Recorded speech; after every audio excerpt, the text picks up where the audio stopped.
ఎలా ఉంది ఫీలింగ్ ప్రపంచ ఛాంపియన్షిప్ ఆఫ్టర్ లాంగ్ గ్యాప్ తర్వాత? అసలు అది ఎక్స్పెక్ట్ చేయలేదండి. అంటే బేసికల్గా నేను నా మెయిన్ స్ట్రెంగ్త్ వచ్చి క్లాసికల్లో ఉంటుంది. సో నా ర్యాంకింగ్స్ కూడా వరల్డ్లో టాప్ పొజిషన్స్లో అన్ని క్లాసికల్లోనే వచ్చాను. సో ర్యాపిడ్ బ్లిట్జ్ ఫార్మెట్ అనేది it's not my cup of tea at all.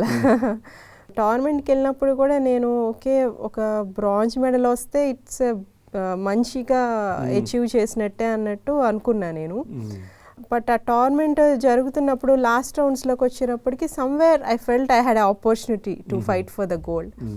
So ఆ రిస్క్స్ చేశాను and then I was successful. So tie బ్రేక్స్లోకి వెళ్ళినప్పుడు కూడా నా ఫస్ట్ టై బ్రేక్ గేమ్ పోయింది యాక్చువల్గా.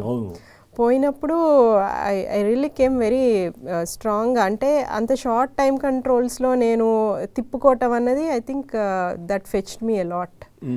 ఐ ఫెల్ట్ వెరీ హ్యాపీ అండి, ఎందుకంటే అది ఎక్స్పెక్ట్ చేయనటువంటి టైటిల్ నాకు. అండ్ దట్ టు మీరు అన్నట్టు 2 years బ్రేక్ తర్వాత నేను ఫీల్డ్లోకి రావటం, వచ్చిన వెంటనే ఇట్లా వరల్డ్ టైటిల్ గెలవటం అన్నది చాలా సంతోషాన్ని ఇచ్చింది.